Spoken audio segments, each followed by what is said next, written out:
கர்த்தரும் ரட்சகரும் ஆகிய இயேசு கிறிஸ்துவின் நாமத்தினாலே யாவருக்கும் வாழ்த்துக்களை தெரிவித்துக் கொள்கிறேன். ஒரு கற்பனையான காட்சி.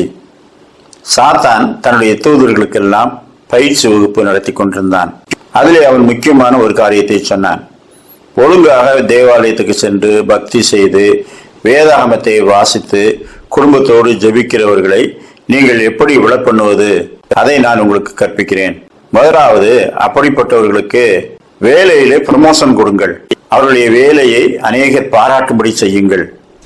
நீங்கள் முக்கியமான வேலையில் இருக்கிறீர்கள், உங்களை வைத்துத்தான் இந்த நிறுவனமே நடக்கிறது என்று அவர்களை நம்பும்படி செய்யுங்கள். வியாபாரம் செய்கிறவர்களுக்கு இங்கு இருக்கும் எல்லாரையும் விட நீங்கள் உயர்வான இடத்தை அடையப் போகிறீர்கள், அதற்காக உழையுங்கள் என்று சொல்லி வேலையை அதிகரித்துக் கொண்டே போங்கள். அவர்களுக்கு ஓய்வே இல்லாதபடிக்கு வேலையிலும் அதனால் கிடைக்கும் லாபத்திலும் அவர்கள் அதிக கவனம் செலுத்தும்படிக்கு நேரத்தை முதலாவது எடுங்கள். இரண்டாவது, அவர்களுக்கு ஒரு வேலை, மனைவிக்கு ஒரு வேலை, பிள்ளைகளுக்கு வேறு வேறு ப்ரோக்ராம் என்று அவர்கள் ஒன்று கூடி ஜெபிக்கும் நேரத்தை முதலாவது கைவையுங்கள். நாங்கள் ஜெபம் பண்ணும்படித்தான் விரும்புகிறோம், ஆனால் நேரம் இல்லை, நாங்கள் வெவ்வேறு நேரங்களிலே வீட்டுக்கு வருகிறோம், எனவே என்ன செய்வது என்று அவர்கள் வேலையிலேயே மூழ்கட்டும்.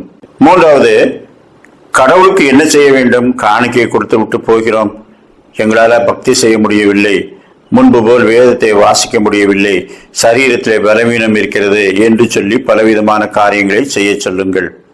அவர்களுக்கு ஒரு நல்ல நட்பு வட்டாரத்தை ஏற்படுத்தி கொடுத்து அந்த நட்பு வட்டாரத்தில் உள்ள ஒவ்வொருவரும், ஐயா, உலகத்தில் சந்தோஷமான விஷயங்கள் எவ்வளவோ இருக்கிறது, நாம் வேலை என்று வேலையை மட்டும் செய்யக்கூடாது, அந்த சந்தோஷமான காரியங்களையும் நாட வேண்டும் என்று ஆலோசனை செய்ய சொல்லுங்கள்.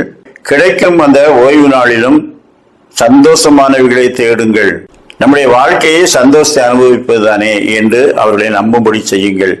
இப்படி அவர்கள் வேதம் வாசிக்கும் நேரத்தையும் அவர்கள் ஒன்று கூடி ஜெபிக்கும் நேரத்தையும் நீங்கள் அவர்களை விட்டு எடுத்து விட்டால், முக்கியமல்லாதவர்களின் மீது அவர்கள் மனதை செலுத்தும்படி அதிக வாய்ப்புகளை கொடுத்து விட்டால், அவர்கள் ஆட்டோமேட்டிக்காக கர்த்தரை விட்டு தூரமாய் போவார்கள், சீக்கிரத்தை விழுந்து போவார்கள்.